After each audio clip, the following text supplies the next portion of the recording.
And hello guys, it's Still Got here with another deck profile, and this is an updated for Yosenju's, and basically this is a stun heavy version of Yosenju's. I'll be going over the main deck and the side deck. Starting off with the monster lineup for the main deck, I'm running 3-1, 3-2, and 3-3. So, comma 1 is your bouncer, comma 2 is your attack directly, which chains well with comma 3 because when you're dealing damage with another Yosenju monster, you get to search.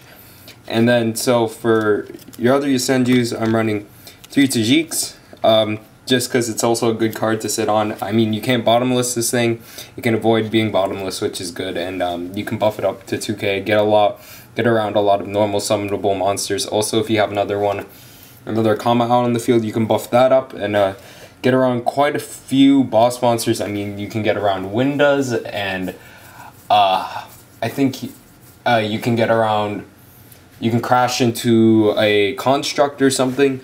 It gives you a lot of outs to bigger monsters. So that's why I'm running 3 Tajiks. Running 2 L's.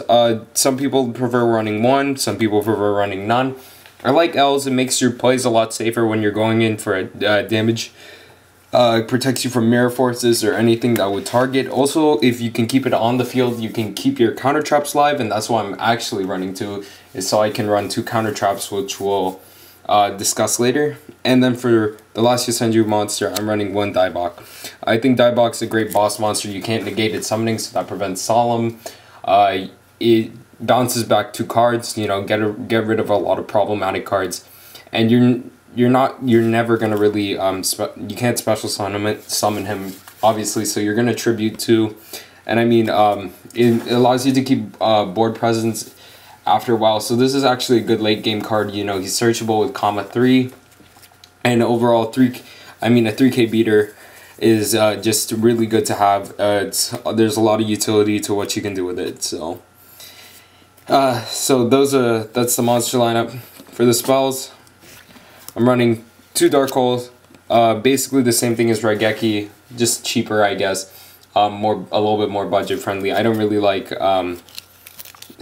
spending too much, but Dark Hole basically does the same thing because you're not generally going to have an established field, and even if you are, you can negate your own destruction with your L's. 2 dualities. You really want to use your dualities to get to your floodgates and your other traps and monsters faster, so you can set up plays. You're never special summoning in the first place, so duality is good. 3 MST. I'm thinking about cutting this to 2, but MST is good because there are floodgates that still stop you, like in particular skill drain, because once you normal summon them, skill drain stops you. Also can get rid of like problematic back row and make sure that your pushes with attacks are safer in case they've got deep prisons and all sorts of stuff to bounce and prevent you from actually dealing in damage. And then for the 1-ups, Dimensional Fissure. D-Fissure is good. It just basically shits on a lot of meta decks that recycle monsters, you know, BA, Satellers, Shadals. This is definitely a card you definitely need to play. Yeah, you're not recycling anything for the most part, and nothing's really touching the graveyard to begin with. And 1 Book of Moon gets you out of any soft lock. Definitely can keep your plays going. A lot of monsters have, you know, lower defense than attack, so you can get over stuff by Book of Mooning it, and in that, so Book of Moon is just still, it's always a good option to have in your deck. Now for the heart of the deck, 3 Lose a Turn. Lose a Turn is basically wins you against almost every meta deck. I can't think of a meta deck that can really handle Lose a Turn right now. So basically, Lose a Turn, it reads, activate this card if you currently control no special summon monsters, which obviously is really easy because you can just your Yosenju monsters are normal summoned anyways. Then if a card is special summoned, negate its effects, and then change, if it was special summoned in attack position, put it in defense position. So just make sure you're really safe. Basically fiendishes them as soon as they're summoned. So it can stop basically any meta deck because they all rely on heavy special summoning. So yeah, and then for your other 2 Floodgates, I'm running Macro. Same thing as D Fisher, but even better against Necros because it banishes all the cards.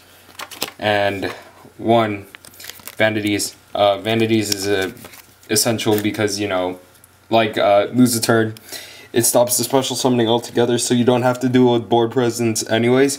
The reason why Vanities is a little bit better, or why it was a little bit better than lose a turn, is because Vanities prevents it from going onto the field altogether. So, like if you're playing against Satellar Knights and they special summoned a Satellar Knight, that means they can still keep Alpha alive, and that's a problem because Alpha is just a ruthless card. So those were my Floodgates. I run a bunch of battle traps. I run 3 magic cylinders. I like the game to be a little bit faster, and I think it's a little bit more fun and a little bit more interesting. This is my personal tech.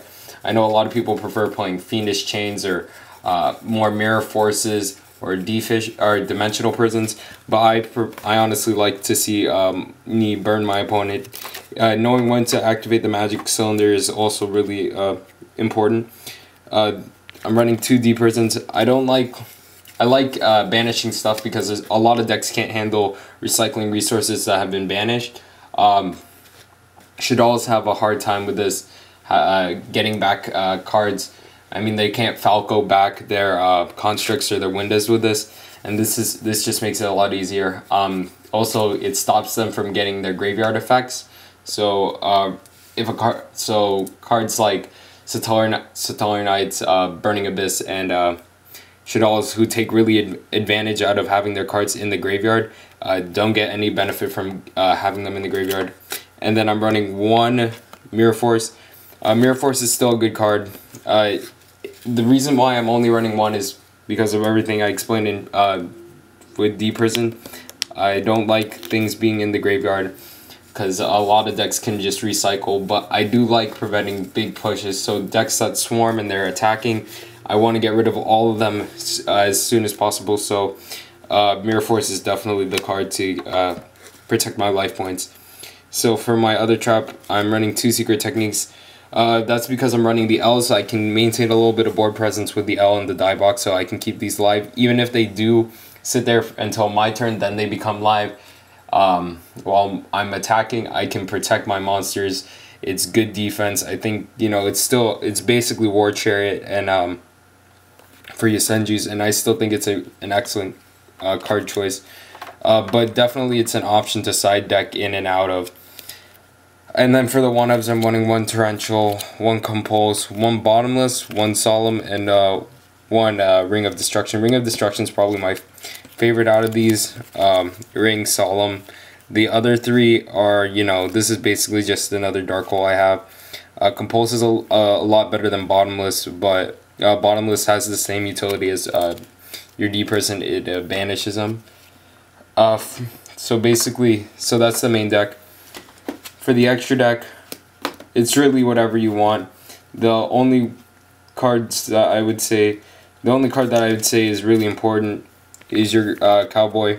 Your Cowboy is your most important thing. Honestly, end of the day, those 800 life points are, once you get to that breaking point, if you can get that Cowboy out and you can avoid him from being chained or destroyed, this is basically all you need to secure games. Everything else is optional. I mean, Lightning Shador is probably the second best card you can get.